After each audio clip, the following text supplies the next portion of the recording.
Deus é bom. Boa noite. Eu tenho aqui uma palavra para compartilhar com vocês. Mateus 5, versos 13 a 16, inicialmente. Mateus 5. Nós temos sido muito abençoados pelo Senhor, pela leitura da sua palavra, leitura direta dos evangelhos, principalmente do Sermão da Montanha. Todos os anos eu tinha o hábito de ler a Bíblia toda, todo ano, começando em janeiro e terminando em dezembro. Desafiado principalmente pelo exemplo do meu pai, que meu pai começa a ler a Bíblia dia 1º de janeiro, e antes de terminar janeiro, às vezes até no dia 16 de janeiro, ele termina a Bíblia toda. Isso ele não conta o Novo Testamento, que ele começa todo domingo de manhã e termina todo sábado à tarde. Agora ele está com 88 anos. E eu pelejava muito para começar em janeiro e terminar em dezembro. Mas conseguia, né? Só que esse ano eu fiz um desafio diferente para mim. Em vez de ler a Bíblia toda durante o ano, o desafio foi ler o Novo Testamento, o Mateus, Marcos, Lucas e João, só os evangelhos, todos os meses. Então, todo dia primeiro eu começo com Mateus e até o dia 30 ou 31 eu tenho terminado em João e começo de novo. E tem meses que eu me empolgo com a leitura, até leio mais de uma vez. E teve meses como esse final aqui que eu viajei muito, agora esse mês eu não terminei a leitura. Eu vou ler dobrado nesse. Mas está sendo gostoso ler a Bíblia como nunca foi. Porque a palavra de Jesus é um alimento da melhor qualidade. Pense no alimento bom. De alimento vocês entendem, que desde que eu cheguei aqui eu não parei de comer ainda. Eu me sento numa mesa, vem o café da manhã, uma conversa, daqui a pouco vem um lanche. Eu nunca vi um lanche entre o café da manhã e o almoço.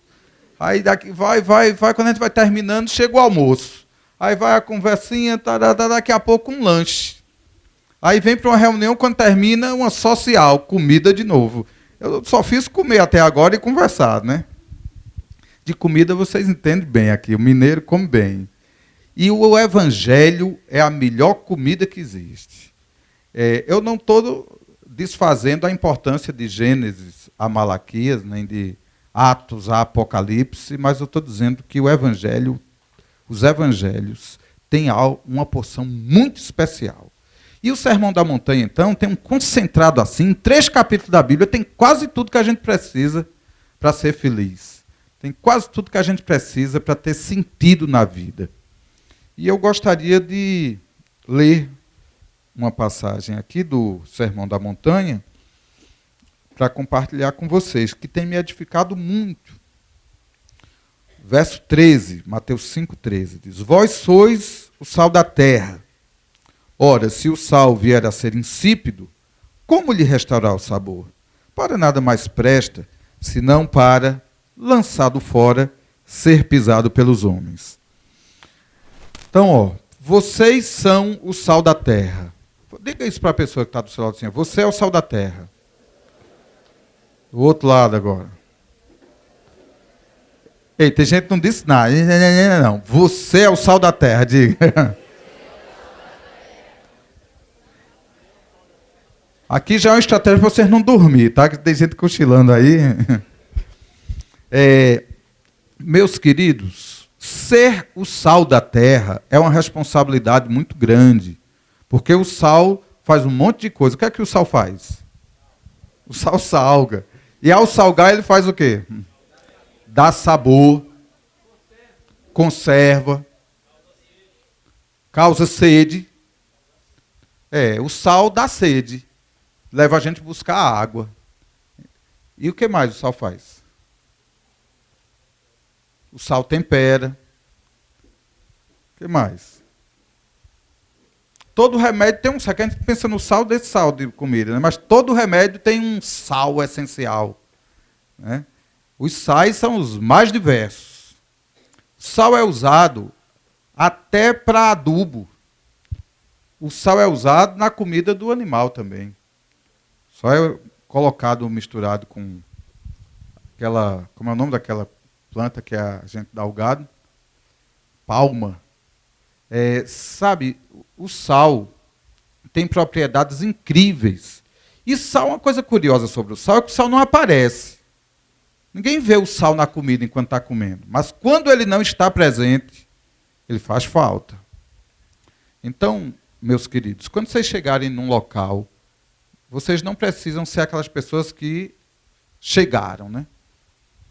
O seu jeito de ser, a sua roupa, não precisa ser aquela pessoa que você chegou e todo mundo, uau, chegou. Não, você pode ser até discreto. Pode até as pessoas não perceberem que você chegou, que você está ali. Mas quando você não está, você faz uma falta.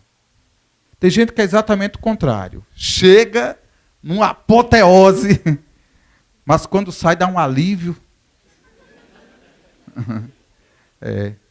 Às vezes é só pelo perfume. Tem uns perfumes que é meio assim, né? Quando a pessoa chega, todo mundo... A pessoa sai, chega, dá para respirar normal. Às vezes é só pelo perfume. Às vezes não é só pelo perfume. Às vezes é que tem gente que tira o sabor de uma comunhão. Tem gente que chega e rouba a cena, fala o tempo todo. Eu falo muito, mas não estou falando contra quem tem o que falar, porque a boca fala do que o coração está cheio. Quando seu coração está cheio de Jesus, você tem coisas tão interessantes para falar, mas você também tem a educação de ouvir. Você tem paciência para ouvir e tem um diálogo e todo mundo se sente bem, em paz. Mas tem gente que fala para se exibir. E fala, e quando termina, a pessoa parece que levou uma pisa. Aqui chama pisa, surra, pancada, como é que você chama aqui? Uma surra, na minha terra chama pisa. Parece que você levou uma pisa quando a pessoa termina de falar, né? Ser sal da terra e ser luz do mundo é um desafio muito grande para nós. A gente tem que fazer diferença no lugar que a gente está. A vida da gente tem que conservar a vida dos outros. A vida dos outros tem que ser melhor porque a gente está ali. Se você estuda, aquela sala que você estuda precisa ser a melhor sala daquela escola. Se você está numa casa, aquele lugar que você está, aquele dia que você está ali, é um lugar melhor, é um lugar mais alegre, é um lugar com mais vida, é um lugar com mais sabor, porque você está ali. Quando alguém falou aí, o sal conserva, evita a proliferação de micróbios. Onde você está, a maledicência não prolifera. Onde você está, fofoca não vinga. Chama vingar aqui? Não vinga, não pega. Onde você está, o mal sai. Onde você está, tem vida, tem alegria, tem paz. Você é o sal da terra. Aí aqui é uma coisa curiosa que diz assim, se o sal não salgar, não serve para nada. Um sal que não salga não serve como talco. Um sal que não salga não serve para quê? Joga fora, ser pisado pelos homens. Sal ou salga ou não faz nada. Se o sal não salgar, não serve como açúcar, é da mesma cor, mas não dá para... Ele também não adoça. Sal só serve para salgar. Aí a minha pergunta é, para que você serve? Você, onde chega, para onde vai, você tem propósito? Você vive em função do seu propósito? Assim como o sal tem um propósito e tem propriedades que garantem esse propósito, e você? Você tem um propósito e você tem as propriedades que garantem o exercício desse propósito? Qual o teu propósito como jovem? Qual o teu propósito nessa terra? Qual o teu propósito por onde você passa? Quem está na universidade, qual o seu propósito ali? Existem alguns propósitos muito nobres, porém passageiros. Então, alguém quer se tornar médico, uma bela profissão. E digamos que você se torna o melhor médico e que consiga dar a todos os seus clientes a melhor qualidade de vida, a todos os seus pacientes, e eles cheguem todos a viver por 100 anos. Mas depois dos 100 anos, enfim, eles morrem.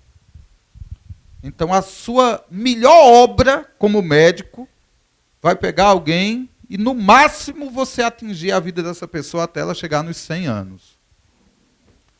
Uma profissão belíssima, maravilhosa, encantadora, mas a repercussão dessa obra na vida de alguém é 100 anos. Digamos que vire um engenheiro e construa pontes lindas, maravilhosas, que se tornem um legado para a humanidade, mas pela natureza do material com a qual a ponte foi construída, daqui a 300 anos, essa ponte existirá? Essa ponte continuará útil? Provavelmente daqui a 500 anos ela faz parte só da história.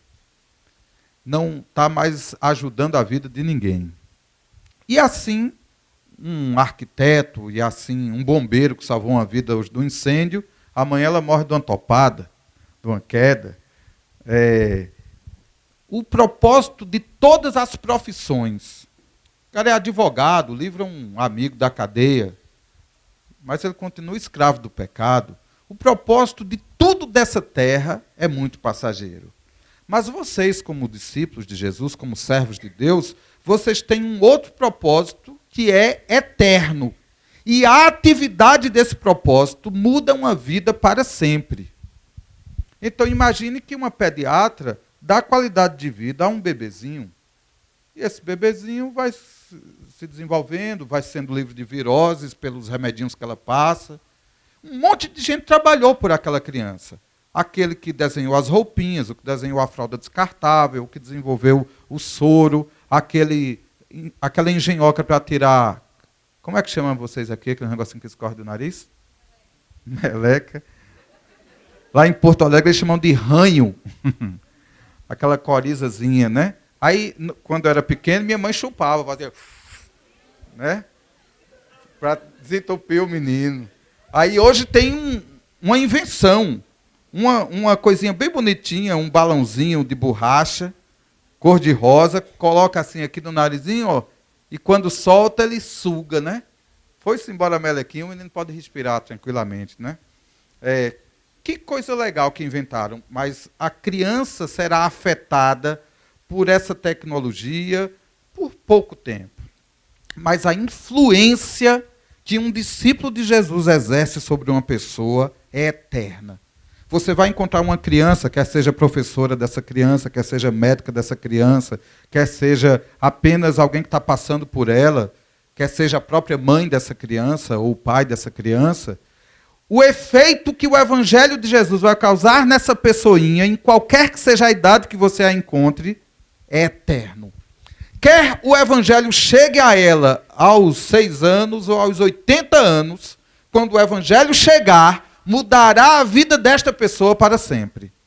Essa pessoa terá vida eterna, porque alguém se preocupou, a amou e semeou a mais poderosa semente no coração dela. Porém, há pessoas que são muito exibidas por serem juízes, engenheiros, médicos, e pelo bom exercício de sua profissão se tornaram ricos, poderosos e constituíram bens e vestem as melhores roupas e têm os melhores carros.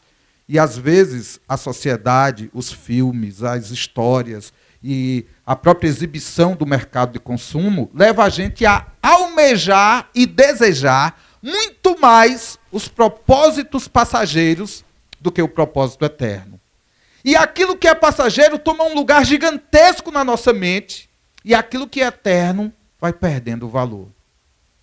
E alguns de vocês estudam para ser o melhor médico, o melhor juiz, o melhor advogado, o melhor estudante de concurso, passa nos melhores concursos, vão se tornar os melhores parasitas, para ganhar dinheiro, para consumir tecnologia. E alguns levam a vida e o dinheiro em função do passageiro. E dezenas de pessoas passam por você todos os dias. Algumas delas vão te reconhecer no dia do juízo final. E quando estiverem sendo expulsas da destra do Senhor, vão olhar para você e dizer, por que você permitiu isso? Você sabia disso quando você me conheceu? Você já sabia disso quando você estudou comigo? Eu sei que isso é só um drama que eu estou fazendo, não sei como é que vai ser lá. Mas tirando o drama, pense na ideia que a tua atividade pode modificar para sempre a vida de uma pessoa. Então, por mais nobre e bela que seja a profissão dessa terra e o propósito dessa terra, ele é sempre passageiro. Agora, a influência causada pelo Evangelho de Jesus Cristo na vida de uma pessoa, ela tem uma repercussão ainda nessa terra, porque essa pessoa vai ter sua vida modificada, essa pessoa vai deixar de cometer erros que ferirão a muitos, essa pessoa pode deixar o crime, se for um assassino, quantas pessoas foram poupadas porque ele se converteu e agora não mata mais ninguém. Essa pessoa vai evangelizar outros, vai tirar esses outros do crime. Você imagine que o efeito, se Jesus não voltar, daqui a 1000 anos, se Jesus não voltar, Deus o livre, que ele demore tanto, mas há 1000 anos teriam pessoas influenciadas pela sua ação. Um dia um vendedor de calçados, o cara trabalha numa sapataria, foi evangelizado por uma senhora. Essa senhora morreu sem saber a repercussão da obra daquele homem de Deus. Esse simples vendedor de calçados se tornou um cara que a gente conhece pelo nome de Moody. Um dos caras que mais evangelizou, influenciou pessoas e até hoje influencia, mesmo depois de morto. Porque pessoas que ele ganhou, que ganharam outros, que ganharam outros, que ganharam outros, pessoas que leem um livro dele são desafiadas pelo seu testemunho. Essa mulherzinha, essa senhorinha, que evangelizou o Moody, não sabia que ela ia ganhar indiretamente milhares e milhares de pessoas. Uma alma vale mais que o mundo inteiro, é uma frase que a gente diz. Na verdade, o que Jesus disse foi assim, do que importa você ganhar o mundo inteiro e perder a sua alma? Não adianta ganhar o mundo todo. O mundo não tem nada para dar. Ser sal da terra é um propósito eterno. Modificar a natureza do lugar onde você está. Pisou o pé ali, que agora é diferente. Eu estou aqui. Eu vou salgar esse lugar. Tem pessoas aqui para ser amadas por Deus. Tem pessoas aqui para serem evangelizadas. Eu vou olhar para as pessoas com o olhar de Deus. Você precisa andar pelas ruas pensando isso. Quem Deus quer alcançar aqui? A quem Deus quer dar uma palavra? Não tenha medo. Quando você se aproximar da pessoa, o Espírito Santo vai te dizer o que falar. Vai colocar uma palavra na tua boca. Você começa dizendo, olha, Deus te abençoe, Jesus te ama. Esses dias eu tenho me aproximado das pessoas dizendo assim, eu tenho uma mensagem para você. E fico orando, Senhor, me dá a mensagem. E vou falando o que vem no meu coração. E tem coisas interessantes que eu começo a falar e a pessoa começa a chorar. Pessoas que eu nunca vi, pessoas no meio da rua. E eu estou orando, Senhor, eu quero olhar para as pessoas como o Senhor olhava. Eu quero olhar para as pessoas com o teu amor. E eu quero trazer uma palavra para elas. Esses dias eu passei numa farmácia e enquanto eu estava ali perguntando pela vitamina D, que eu queria comprar, um homem muito simpático entrou, apertando a mão de todas as vendedoras da farmácia. Hoje é meu aniversário, eu quero meus parabéns. Que dia bom, o dia de ganhar uns parabéns das mulheres bonitas. Um abraço, outro abraço, parabéns, parabéns. Todo simpático ali. Aí me aproximei dele também. Quando eu me aproximei, aí uma das vendedoras perguntou, você vai fazer uma festa hoje à noite? Ele disse, não. Hoje à noite vai ter o Evangelho no lar, na minha casa. Essa expressão, Evangelho no lar, é uma expressão de que religião? Quem conhece essa expressão, Evangelho no lar? É uma prática do espiritismo kardecista. E aí eu me aproximei dele, dei os parabéns, seu aniversário, e aí eu disse para ele assim, eu tenho uma mensagem para você. E aí fiquei pensando, que mensagem é essa? O cara é espírita, eu vou dar uma mensagem, é aniversário do cara, né? Podia ser até assim, assim diz o Senhor, parabéns para você, Eu fiquei pensando assim dentro do meu coração, que mensagem eu vou dar para esse cara? Aí eu, cara espírita, mensagem, eu disse, eu tenho uma mensagem para você, é o seguinte, eu tenho contato com um espírito. Aí o homem abriu os olhos, né? Eu disse, é o Espírito de Cristo. E o Espírito de Cristo manda te dizer o seguinte, que Cristo morreu por você na cruz para pagar todos os seus pecados. Você não precisa pagar pelos seus pecados, pois Jesus já pagou no seu lugar. Você está perdoado. Aí ele olhou assim, desesperou, tchau, saiu para o canto, eu saí para o outro. A semente foi plantada, ou não foi? Só que quando eu era da idade de vocês não, porque vocês têm toda idade aqui, né? Eu estou pensando numa média de um público jovem, que eu vim falar para o jovem, mas tem jovem aqui até de 82 anos, né? Aí, o seguinte, eu fazia o primeiro ano do ensino médio. Eu estava na escola e tinha um professor que lia mão. Como é que chama aquele povo que lê mão? Eu somente lê carta. Como é que lê mão? Quiromante, é? Quiromancia, que lê a mão. Aí ele lia a mão, uma fila de menina pedindo para ele ler a mão, uma saía feliz, outra saía chorando. E aquele povo. E ele era professor de biologia lá daquela escola. E eu fui me aproximando dele. Olha, gente, eu ficava incomodado, eu tenho que fazer alguma coisa aqui. Na minha escola, na minha frente, o cara lendo mão aqui e uma fila para ele ler mão, eu tenho que fazer alguma coisa. O que é, eu não sei. E eu tinha aí de 15 para 16 anos de idade. Eu não sabia o que fazer, mas que eu tinha que saber alguma coisa, eu tinha. Me aproximei dele, aí disse assim, eu posso ler sua mão? Aí ele achou que era brincadeira, botou a mão para mim e eu pedi a Deus uma palavra. Aí eu nem olhei para a mão dele, eu olhei para o olho dele. E disse, olha, eu estou percebendo aqui que tem muitos inimigos ao seu redor. Até aí tá bom, tá não? Aí quando eu disse isso, aí eu comecei a dizer para ele que Jesus o amava, que tinha um propósito para ele. Aí ele olhou assim para mim e fez, você é do ramo, a conversa tá séria. Aí me tirou do público ali, que aquele monte de gente estava ali, fez, vamos aqui numa sala, aí me levou para dentro de uma sala e fez, me diga mesmo o que é que você está vendo. Aí eu comecei a falar de Jesus para ele. No final das contas, o cara era desviado. Foi criado numa família cristã, conhecia o Evangelho e estava se metendo com aqueles negócios. E eu comecei a falar do Senhor para ele e tal. Obrigado. Um abraço.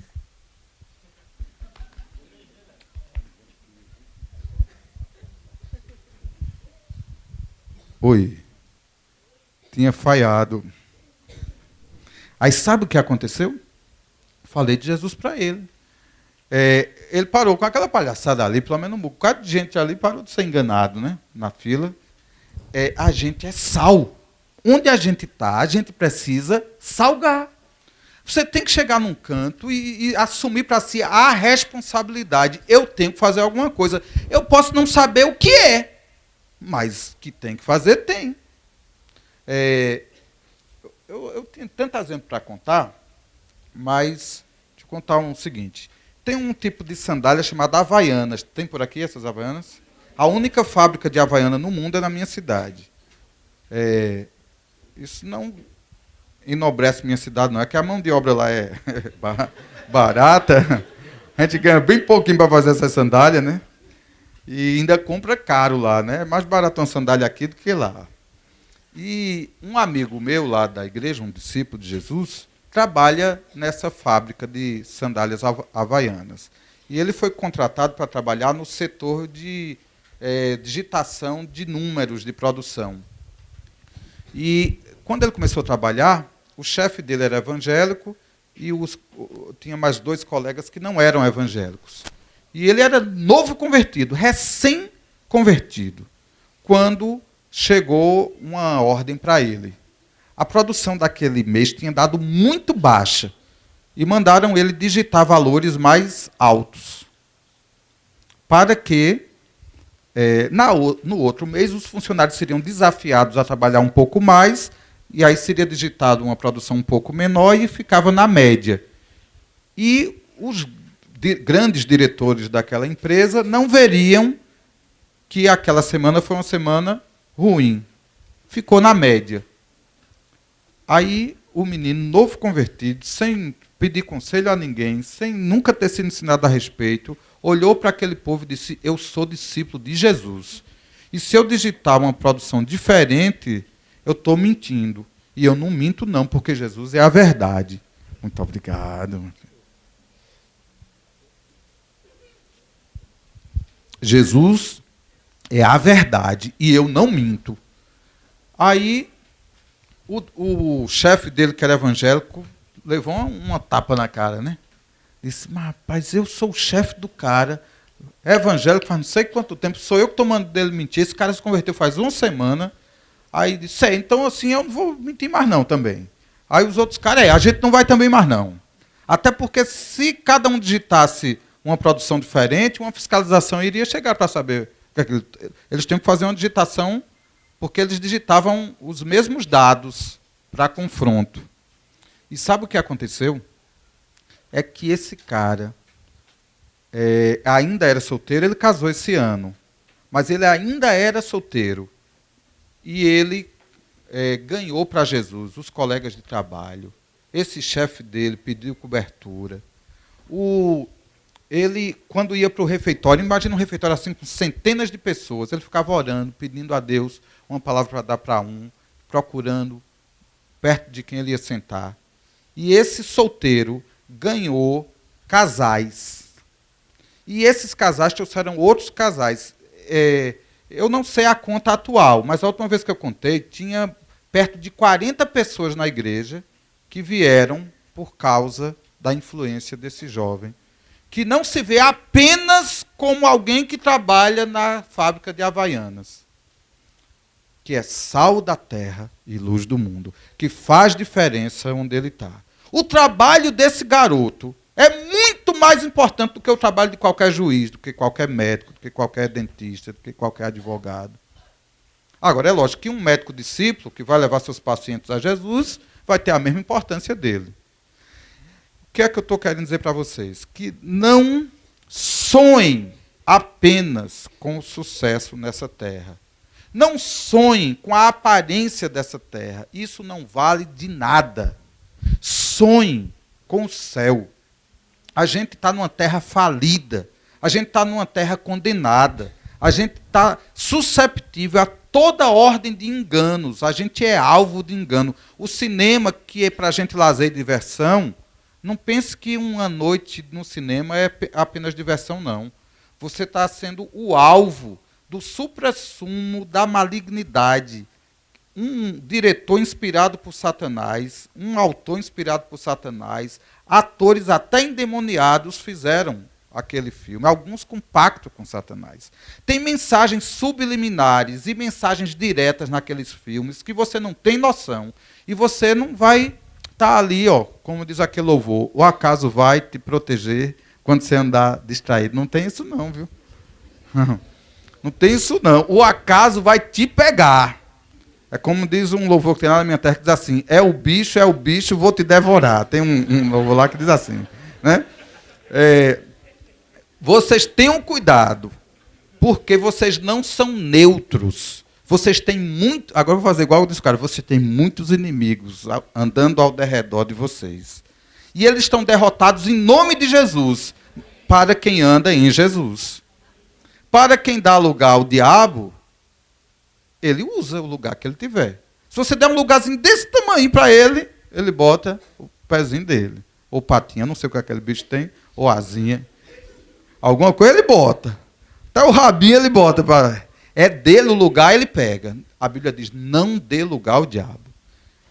Como diz o filósofo Eduardo Bulhosa, quem paga para ver, quem sabe a resposta? Quem paga para ver, verá. É para quem entende português, mas ele diz: quem paga para ver, vê.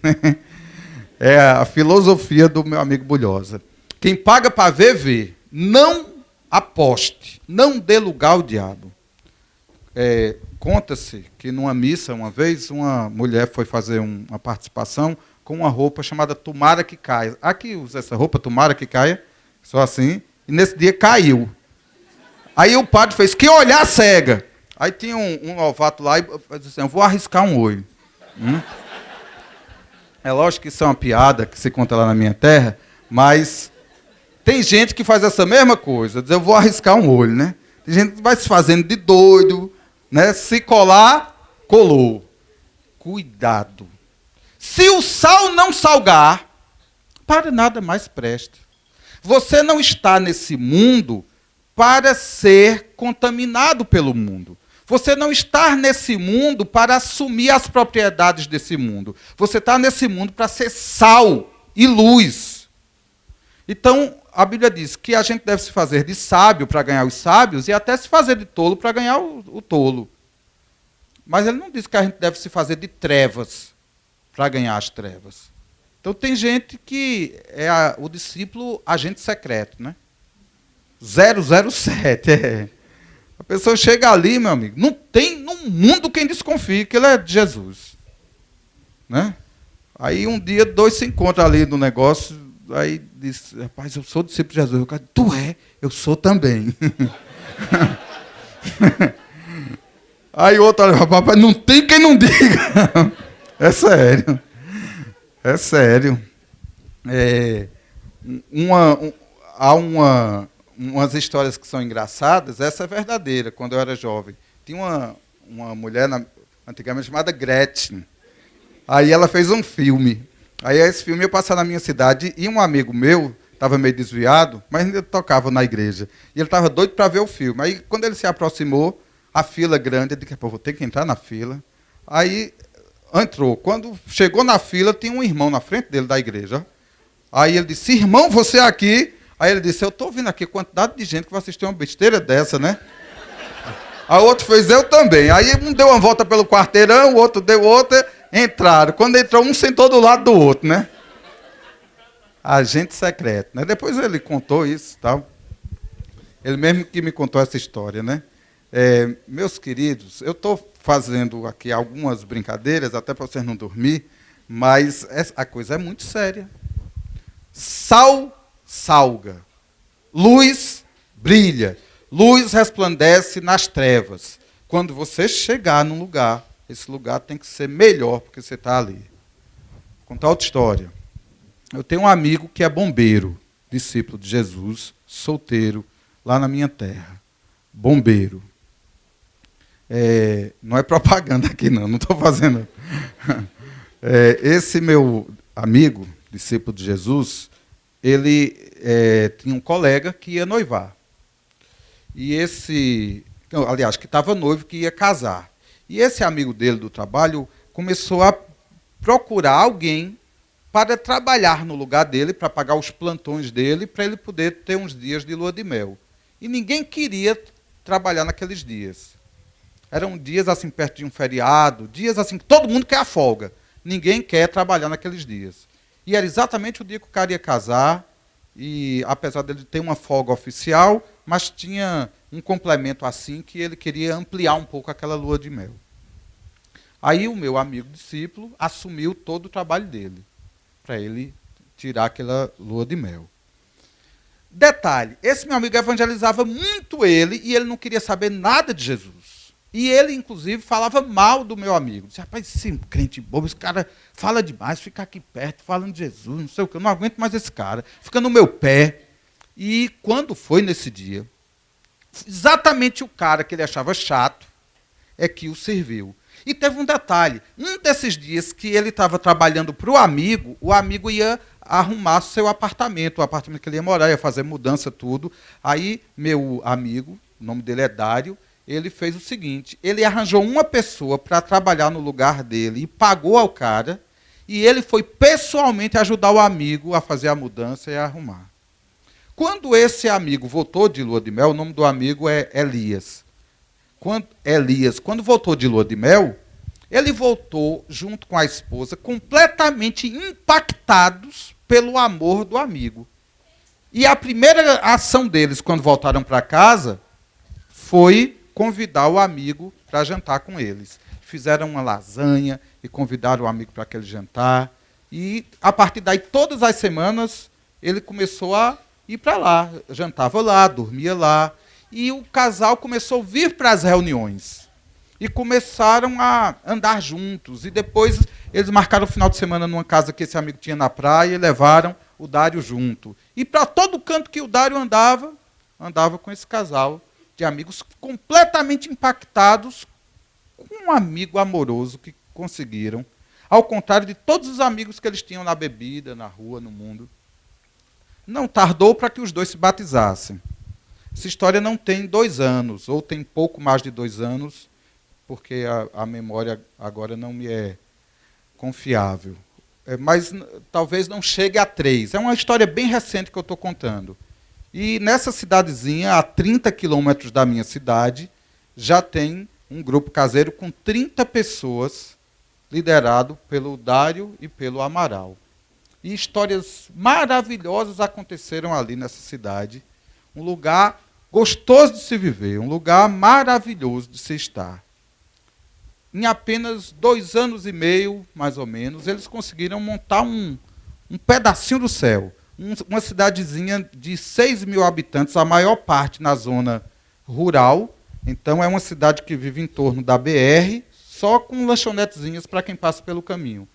Um povoado. E esse pessoal está profundamente impactado com a vida daqueles homens de Deus que estão ali. Porque um bombeiro se posicionou como sal da terra e como luz do mundo. Ele não estava ali apenas para apagar incêndio. Ele não estava ali apenas para ganhar um trocado, pensando em um casamento. Ele estava ali para ser sal da terra e luz do mundo. Porque tem gente que vai trabalhar só pensando em ter um pretexto para chegar para o pai ou para o pastor e dizer, agora eu estou trabalhando, eu posso casar. Tem jovens que, a partir dos 16, 17, 18, 19 anos, concentram sua ação única e exclusivamente em casar, para satisfazer suas necessidades sexuais ou emocionais. E esse casamento, que é montado só para a felicidade e a satisfação pessoal, dificilmente, nos próximos anos, será um casamento que vai abençoar vidas.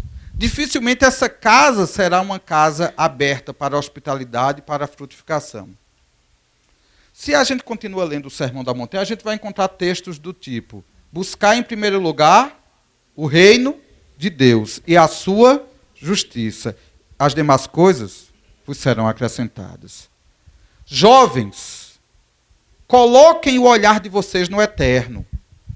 E nesse olhar para o eterno, alguma menina que também está olhando para o eterno, o olhar de vocês vão se encontrar em Jesus.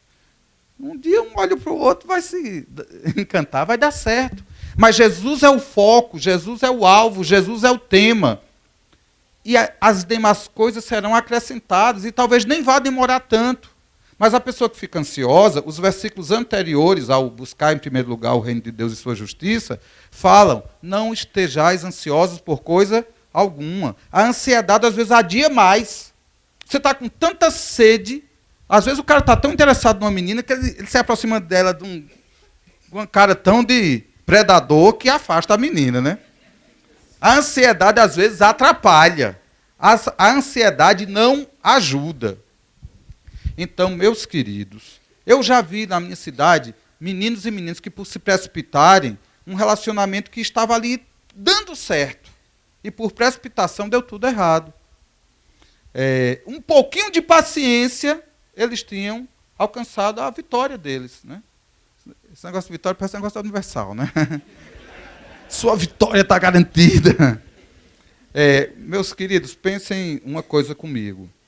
Buscar, em primeiro lugar, o reino de Deus vai dar certo, porque Deus é amor, Deus te ama, Deus quer o teu bem. E o melhor de Deus Ele tem preparado para ti. E o melhor de Deus é o que dura para a eternidade. Eu conto uma história que muitos de vocês conhecem, que eu casei com minha melhor amiga. Um pouco mais de detalhe dessa história é o seguinte: eu a conheci quando eu era solteiro, obviamente. Obviamente. Essa foi a frase mais idiota que eu já disse na minha vida. Depois tu corta aí, né?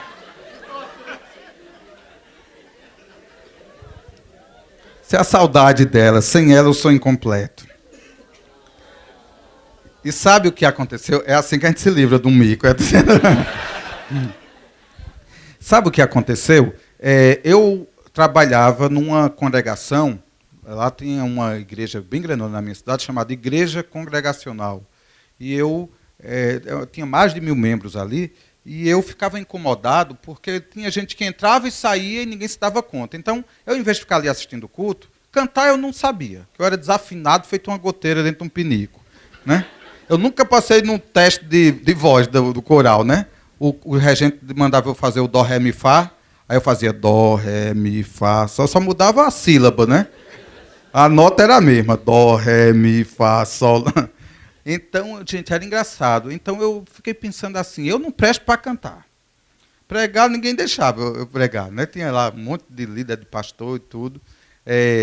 Então eu inventei um ministério de recepção. Então tinha 7 portas na frente da igreja, eu juntei uns 10 desafinados igual que eu, aí ficava 2 em cada porta ali, recebendo os visitantes, né? Boa noite, seja bem-vindo. Um dia chega aquela morena, né?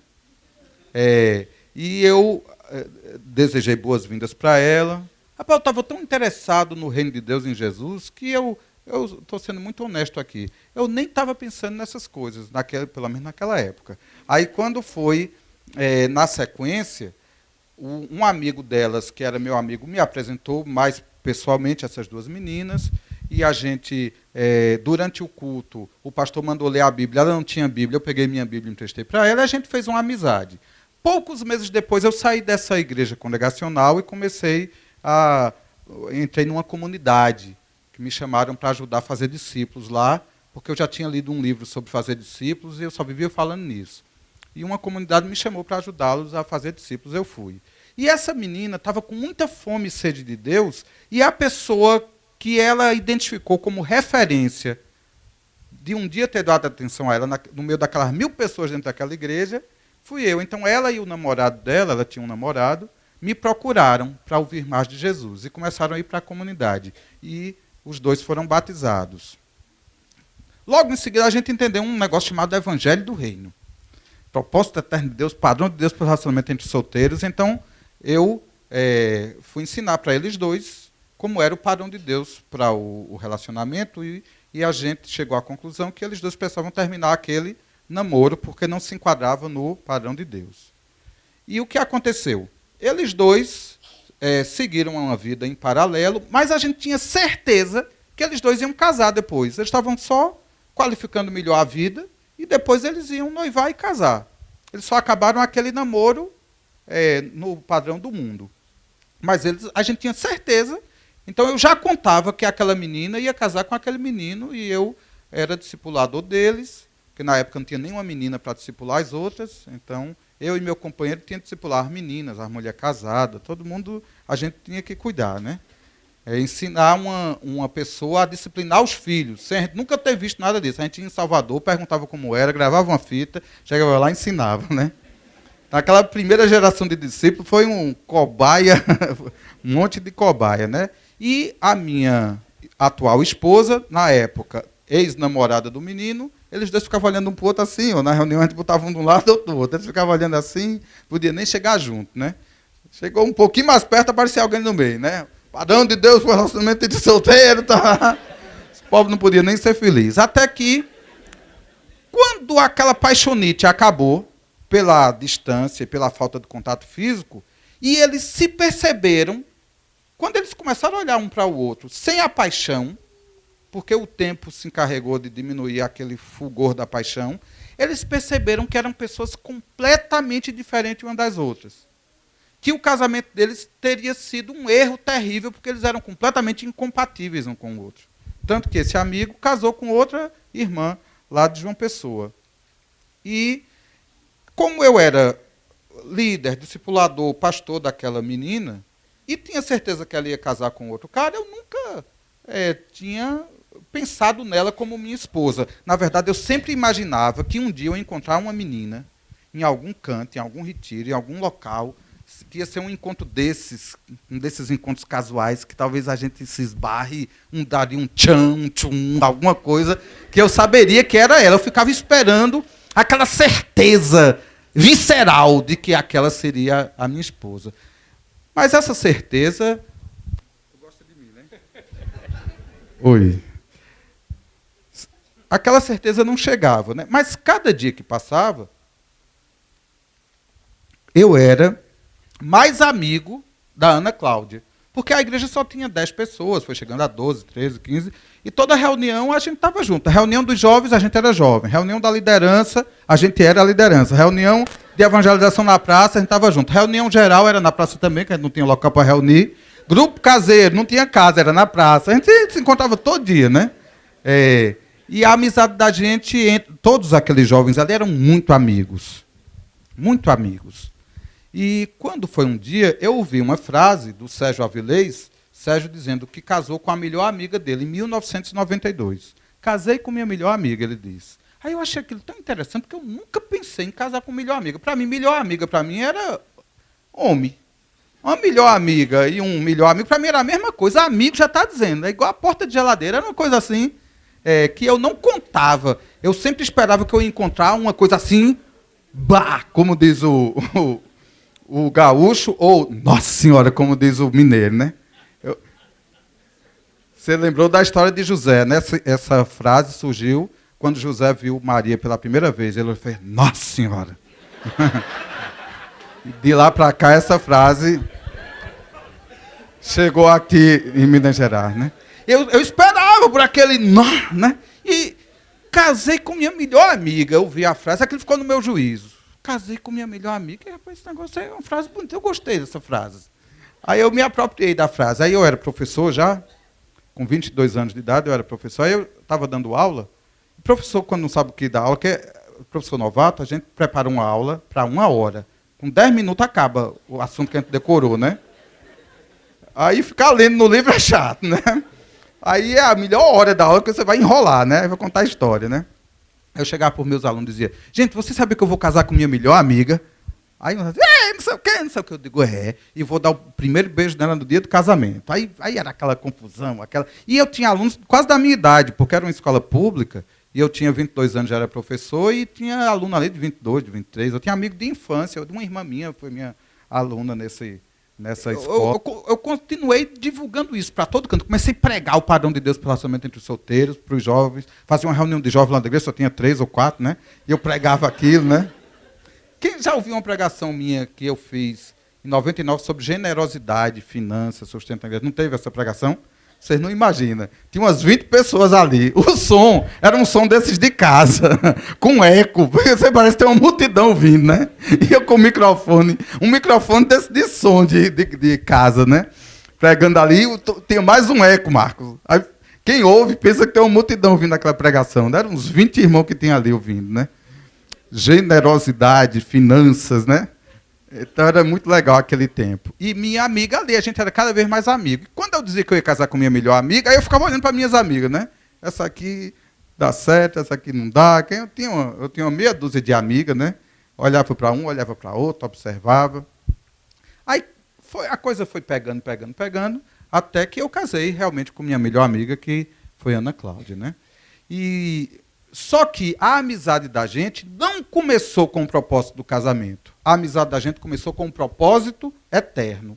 Eu comecei olhando para ela como uma pessoa que precisava de Jesus, que precisava de amor, que precisava de eternidade. E eu dei para ela Jesus, Jesus, Jesus, Jesus. Apontei ela para Cristo.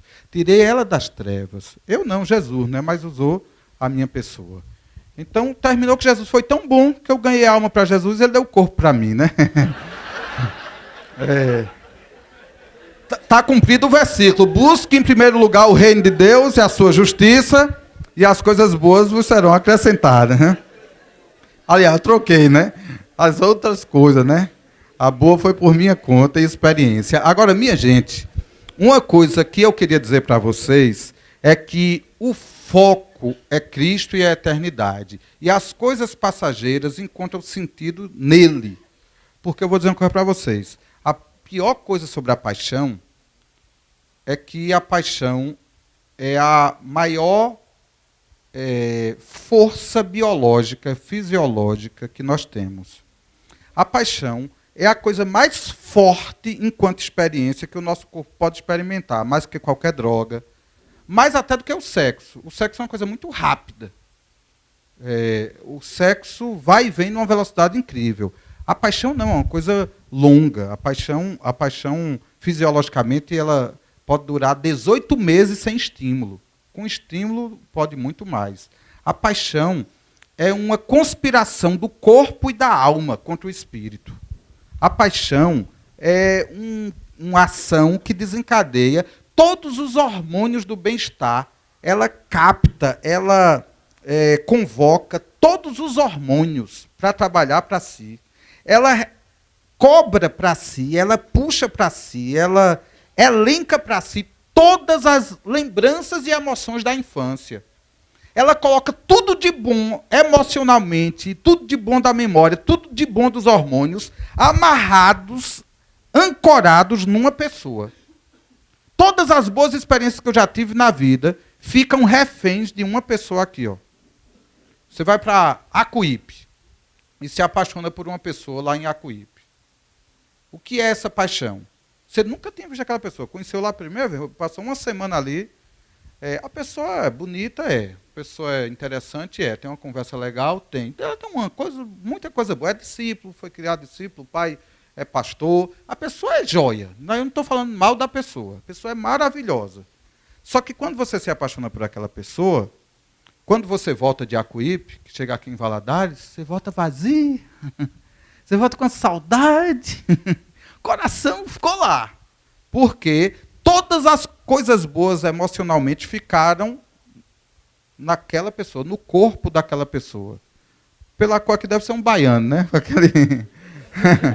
Aquela pessoa ali agora detém toda a força emocional que você espera de uma pessoa.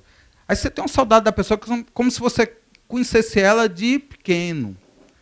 Que desde menino você convivia com ela. Na verdade, é porque todas as suas boas memórias de infância foram para ali.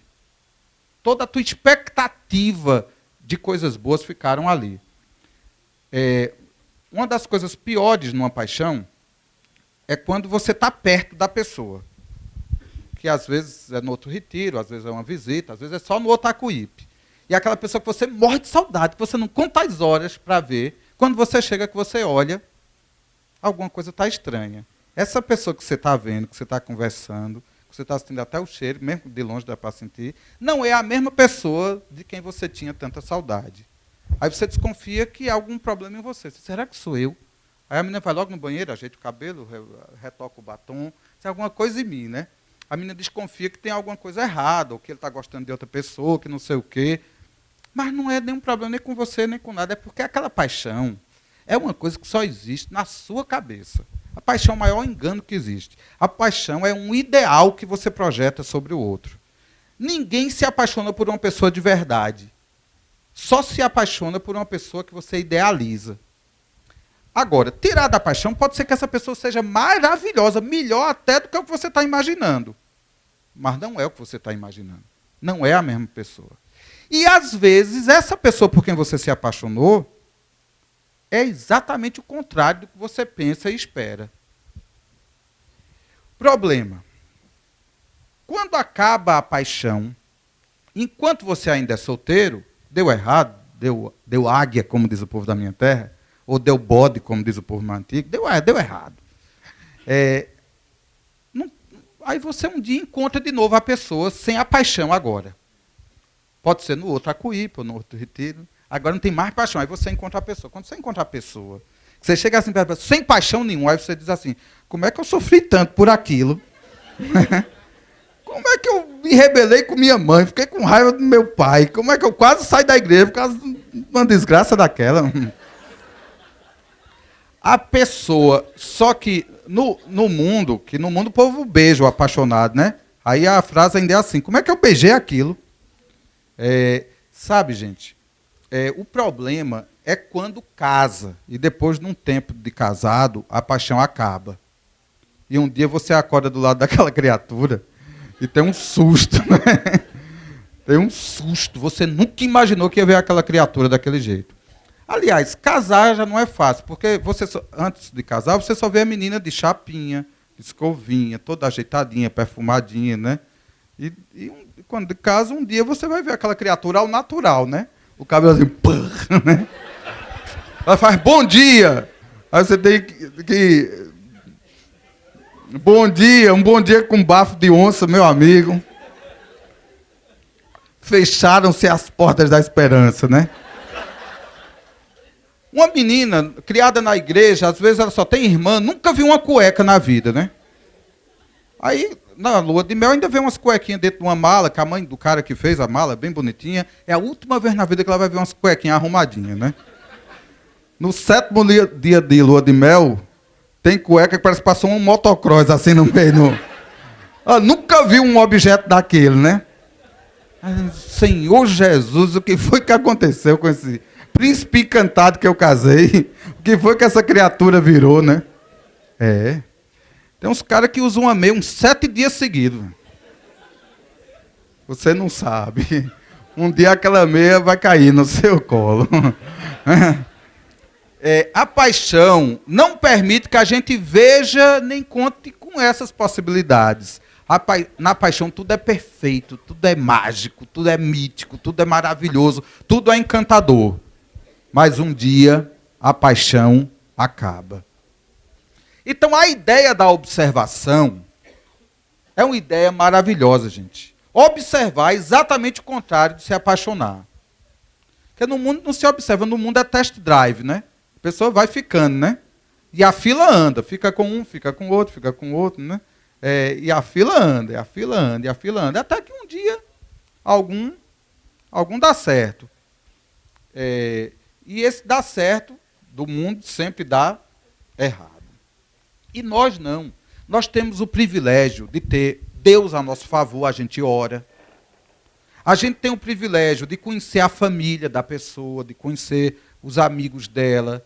A gente tem o privilégio de fazer uma observação discreta e poder conhecer muito a pessoa sem ter se comprometido. E se você percebe que não é a pessoa ideal, você sai sem deixar marcas. E no mundo, os relacionamentos deixam marcas negativas. Criam-se expectativas que depois de não satisfeitas, a pessoa fica marcada, ferida. E a gente tem o privilégio de entrar e sair de relacionamentos santos, sem deixar nenhuma ferida, sem deixar nenhuma marca, na discrição. Aí você chega à conclusão que aquela pessoa é a pessoa certa. Não é? Aí você conversa com seu pai, com sua mãe, aí vão conversar com os pastores, e com a bênção de Deus, aquele relacionamento aí é divulgado. Ó, gente, essas duas pessoas aqui estão se gostando, estão pensando em entrar num passo maior, e elas vão estar conversando, vão estar orando junto, vão estar se observando mais. Então, quem vê eles dois sozinhos num canto conversando, não vai perturbar. Eles estão se entendendo, né? Não vai segurar a vela ali do lado, segure a vela assim, distante, né? Não vai segurar a vela ali, em palmo em cima, né? Quer dizer, tem gente que não tem o direito nem de ser feliz. Chega um irmão, né? Oi, irmão, a paz do Senhor, né? Deixa o cara conversar, bater papo, né? Mas aí está todo mundo sabendo, é uma coisa santa, justa, maravilhosa, tranquila. Aí eles conversam. 2, 3 meses, sei lá, eles dizem, rapaz, isso mesmo. A menina é essa. Conversa com o pai dele, conversa com o pai da menina, ó, eu quero tua filha, essa é a mulher da minha vida, eu não aguento mais viver sem ela, não. Quero casar com ela, quero cumprir o propósito eterno de Deus, quero salgar ela. Opa, peraí, não. Resultado. Moral da história. O pai aprova, pai, que coisa boa, um menino desse, você, meu filho, você é um anjo, você desceu do céu para ser uma bênção na minha família, seja bem-vindo. Olha, eu não sou seu sogro, não, eu sou seu segundo pai, me dê um abraço, cara, você está abençoado, está liberado. Ó, pode chegar para a menina e declara para ela, aí você compra um anel bonito, ou uma aliança, não é? Aí você marca aquele dia especial, tudo combinado, todo mundo está sabendo que vai ser legal, que vai ser bênção, que vai ser joia, e você chega perto daquela menina e vai dizer sua declaração, né? Sabe como foi a minha declaração? Minha declaração foi muito bonita. Minha declaração, eu ensaiei ela uma tarde todinha na fila do Bradesco. O pessoal do Bradesco aí quiser pagar uma merchandising, eu estava na segunda-feira na fila do Bradesco, pensando, né?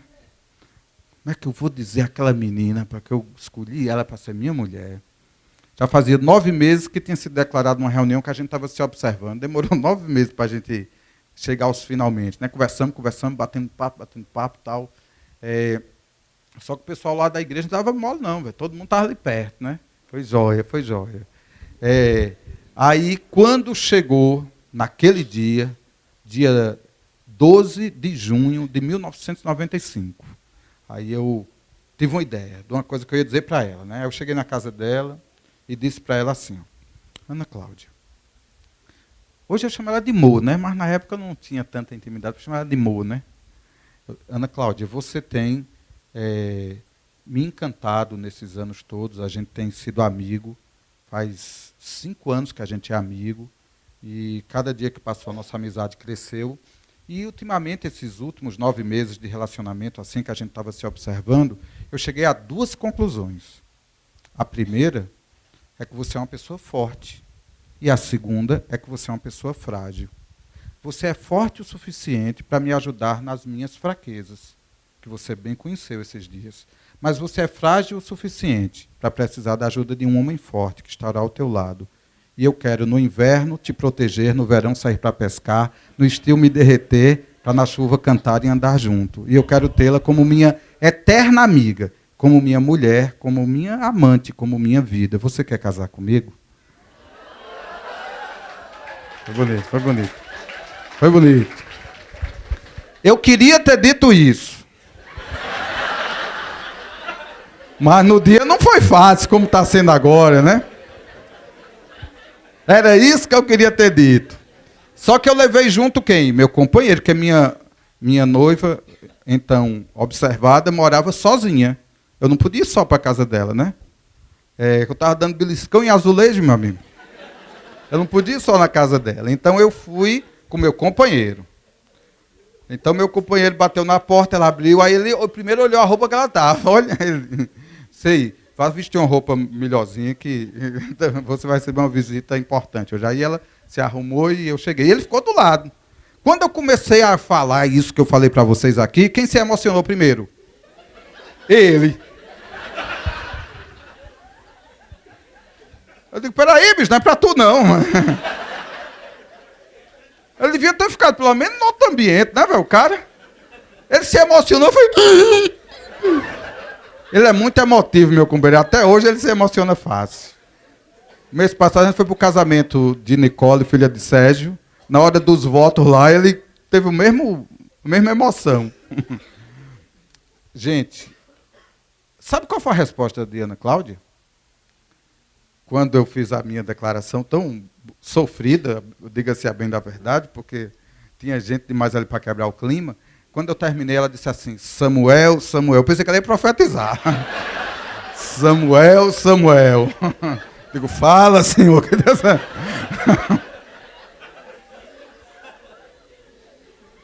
Disse assim, eu pensei muito esses dias em você me fazer essa proposta. Semana passada eu pensei tanto sobre isso. Se você me fizesse esse pedido, o que é que eu iria lhe responder? Eu vou lhe dizer uma coisa. Se você tivesse me pedido isso uma semana atrás, eu tenho certeza que eu ia dizer não. Porque eu pensei muito. E eu cheguei à conclusão que os projetos de vida da gente são muito diferentes. Eu estou terminando o curso de matemática, quero fazer doutorado em matemática pura.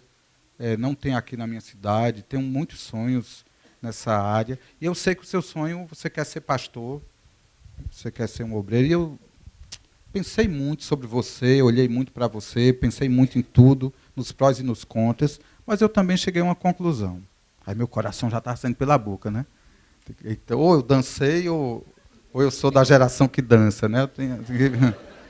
E sabe o que aconteceu? Ela disse assim, eu decidi uma coisa, eu abro mão dos meus sonhos para fazer os teus possíveis. E eu aceito casar contigo. Aí ficou bonito, não ficou no final? Aí foi. Aí nesse dia a gente noivou, né? Coloquei uma aliança. Aliança eu não coloquei ainda, porque eu tinha que conversar com a mãe dela. Então no sábado eu marquei um encontro com a mãe dela e a irmã dela. Um nervosismo grande, né? Eu pedi a mão dela em casamento, a mãe deixou. Eu coloquei um anelzinho no dedo dela. Depois a gente declarou para a igreja toda, foi aquela folia. E 1 ano e 1 mês depois a gente casou, né?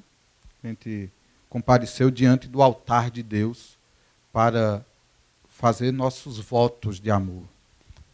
E esse ano completamos 18 anos de casado. Quer dizer uma coisa, ó, de lá para cá já apareceu muita mulher bonita perto de mim.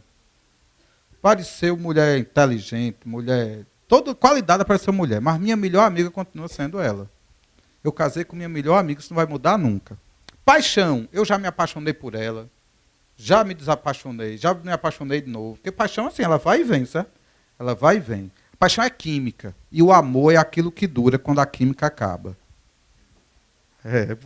Foi bom essa aí, não foi não? O amor é aquilo que dura quando a química arrefece, sabe? Tem elementos químicos que são voláteis. Mas Jesus está ali para transformar a água em vinho. Quando o vinho acaba, a água não acaba, porque é uma fonte a jorrar que a gente tem. E dessa água ele transforma em vinho. Jesus sempre renova. Ela também, por vezes ela me amou, tem dia que ela olha para mim assim com a cara de...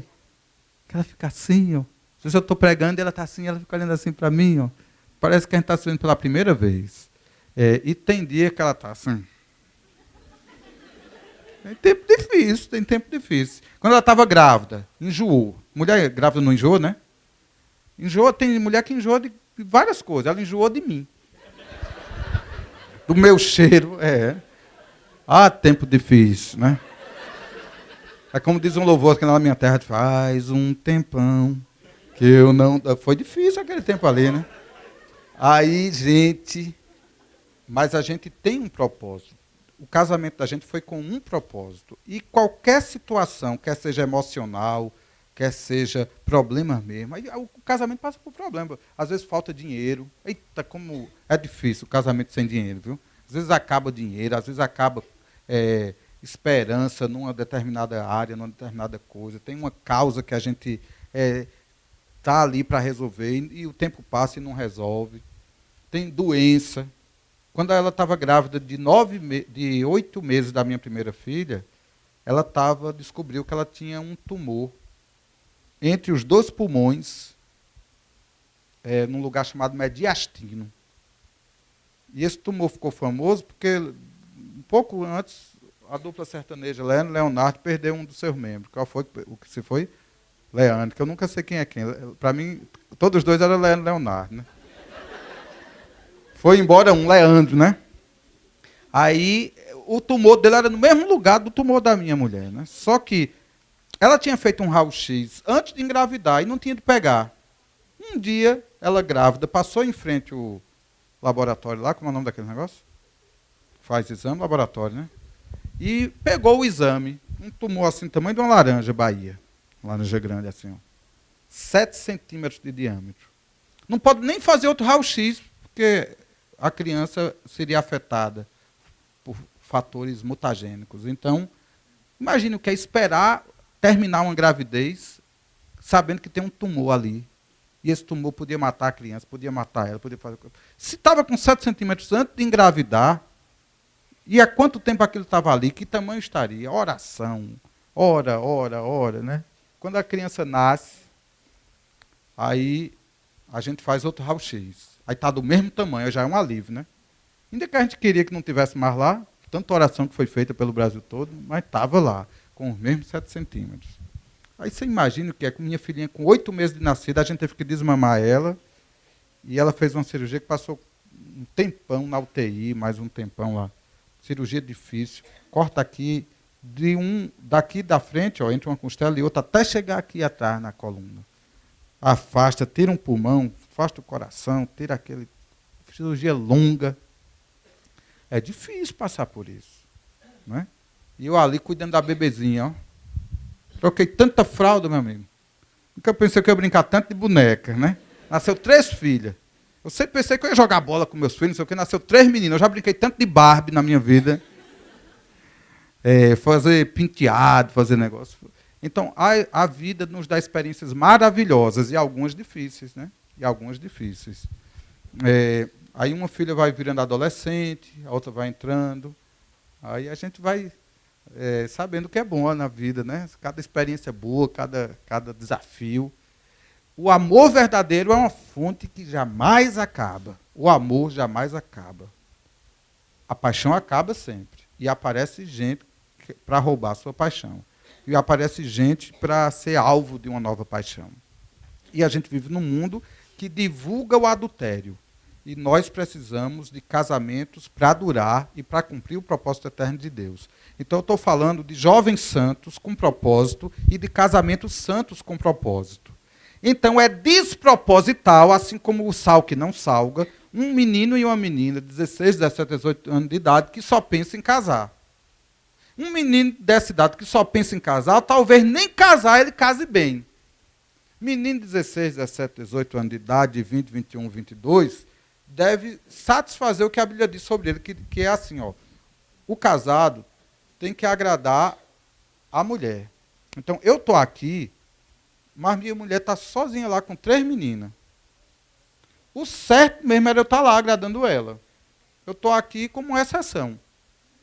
Mas eu não tinha essa disponibilidade para estar aqui. Quem devia estar pregando aqui era um solteiro, cheio do Espírito Santo, de exemplo para dar. E podia passar um mês fora de casa. O solteiro vive para agradar o Senhor. Quando eu era solteiro, eu tinha 17 anos de idade, incompletos, e eu era estudante do 3º ano do ensino médio. E era o ano que estava à véspera de fazer o vestibular. E eu era daquela igreja congregacional. E aquela igreja congregacional na minha cidade era uma igreja com mais de 1000 membros, mas a igreja original, numa cidade mais no interior ainda, de onde surgiu as igrejas congregacionais, a igreja mais antiga do meu estado só tinha 8 membros. E ninguém queria ir para lá. Não tinha nenhum missionário querendo ir para lá. E eu, com 17 anos incompletos, me voluntariei aí todo final de semana para essa cidade. E para chegar nessa cidade, tinha um ônibus que levava quase 5 horas para chegar lá, parando de cidade em cidade. E esse ônibus saía na sexta-feira, no final da manhã, e dormia na cidade, e só voltava na segunda de manhãzinha. Para ir para essa cidade, eu tinha que perder as últimas aulas do fim da manhã da sexta e as primeiras aulas da segunda de manhã. E eu tinha que ficar todos os finais de semana ali. Se eu quisesse voltar no sábado, não podia. Eu perdi todos os aulões pré-vestibular, por aqui chama aulão, aquele aulão de véspera. Eu perdi todos os aulões de formação do vestibular, todas as sociais das reuniões da mocidade, todos os retiros que tinha, todas as coisas legais. E todos os finais de semana eu estava sozinho num lugar que só tinha 8 pessoas na igreja, 7 mulheres e um homem que não valia meia mulher daquela. E eu era... Agora, por um lado, foi bom para a minha estima. Porque eu que nunca passei num teste de voz para cantar no coral da igreja, terra de cego, o rei é aquele que diz que tem um olho, né? Eu cantava, eu pregava, eu era professor da escola dominical, tudo era eu, né? Só tinha eu ali e aquela mulher ali, e a igreja foi enchendo por ali e tal. Era uma emoção. Eu dormia numa casa de uma mulherzinha que estava na igreja, mas que ela a vida toda foi a rezadeira da cidade. E ela não mudou muito os hábitos, não. Ela continuava... A casa dela era um cômodozinho muito pequenininho. Essa cozinha é gigantesca com o tamanho daquela casinha. Tinha uma rede onde eu dormia e uma caminha onde ela dormia, perto da rede. E um fogão de lenha. E a casa toda era cheia daquela fuligem do fogão de lenha. E a rede nunca foi lavada. Quando eu abria a rede assim, do jeito que eu abrisse, ela ficava. Né? Eu dormia naquela rede assim, ó, ela fazia um xerém para mim, xerém de milho moído. Ela molhava o milho até ele amolecer, depois machucava e estralava um ovo com óleo de semente de algodão, que é o óleo que mais fede no mundo. E colocava ali com pimenta e cominho em cima para mim. Ai, como era difícil comer aquilo, né? E eu ia, todo dia era a mesma comida, né? Quando ela dava bobeira, eu jogava metade fora para escapar, que eu sempre comi pouco. E naquele tempo é que eu comia mesmo. Aí, minha gente, mas eu tinha certeza, olha, eu não entendia o que era fazer discípulos, eu não entendia, eu não era batizado com o Espírito Santo, mas eu tinha certeza que eu fui chamado por Deus para ser sal da terra, para ser luz do mundo, para ter um propósito. E o meu propósito não era enriquecer, não era passar no vestibular, não era casar, o meu propósito era ganhar vidas para Jesus. No final do ano, eu me inscrevi no quartel, me inscrevi no vestibular e me inscrevi no seminário, que eu queria ser missionário. O seminário faliu, o quartel me dispensou e eu passei no vestibular, sem ter estudado, e passei no vestibular. E mesmo sendo uma pessoa meia fraca do juízo, eu aprendi tanta coisa, eu virei professor, ensinei tanta gente, fui 18 anos professor. Deus sempre me deu graça para comunicar na escola, sempre fiquei nas escolas. Teve um ano que teve uma greve e eu não fui para a aula na greve. O diretor demitiu todo mundo que foi para aquela greve. E quando ele foi me demitir, ele disse, eu estou tentando lhe demitir, mas eu não consigo. Já demiti até os sindicalistas, que por lei eu não podia demitir. Eu paguei 4 anos de salário deles para demiti-los. Mas eu não consigo lhe demitir. Por que ele não conseguia me demitir? Eu sei que ele me deu, foi uma promoção, me botou para ser coordenador dos outros professores de biologia. E tinha dia que ele tirava todos os alunos de sala de aula e me dava um microfone, um serviço de som para eu pregar a palavra. E até hoje, eu saí da escola, já está no 3º ano que eu saí da escola, e eles até hoje me chamam, a esposa dele é muito católica e chama sempre um padre para fazer uma missa na véspera da Páscoa. E o padre me chama para fazer essa missa. E eu vou lá falar de Jesus, para os alunos tudinho. Tem uma porta aberta ali. E essa porta quem abriu foi Deus. Porque eu entrei naquela faculdade, eu entrei em todas as coisas que eu entrei, para ser sal da terra e luz do mundo. Eu entrei num relacionamento entre solteiros para ser sal, para ser luz, para abençoar. Eu tive filhos para servir, para abençoar. Todas as áreas da vida da gente precisam ser em função do propósito eterno de Deus. E, como consequência, a gente é muito feliz. Mas quem faz do propósito passageiro o seu propósito, a alegria dessa terra ela é muito fugaz. Ela não satisfaz. Aquele prazer acaba. E a pessoa termina perdendo o rumo da vida. Você quer um carro novo. Ele só é novo até o dia que você compra. No outro dia ele já não é mais novo. Aí você quer outro. Não tem fim. Não tem fim. As experiências, as drogas, tudo é assim, tudo muito passageiro. O propósito eterno de Deus deve chamar o nosso coração. Eu queria que você baixasse sua cabeça, por favor, e fechasse seus olhos. Eu sei que eu repeti demais o tema principal dessa conversa. Talvez eu tenha até enchido a paciência de alguns de vocês. Mas o Espírito Santo tem uma coisa a comunicar aqui. E eu queria interceder a Deus pela vida de vocês, pedindo ao Senhor que revele esse propósito ao coração de vocês. Eu sei, Senhor, que não é a minha habilidade de explicar coisas que vai alcançar o coração desses jovens e convocá-los para o teu propósito eterno. E assim como o Senhor chegou para aqueles jovens lá na Galileia, quando João era bem jovenzinho, quando Pedro era bem novinho, e o Senhor chegou para eles e disse, vinde a mim, e eu vos farei pescadores de homens. Faz isso no coração desses jovens, Senhor. Que eles ouçam o teu chamado. Que eles se transformem em sal da terra, em luz do mundo. Em obreiros aprovados. Em pessoas que se dedicam às coisas de Deus e que gastam seu tempo e seus recursos para o Senhor, para a obra do Senhor, para o serviço dos santos.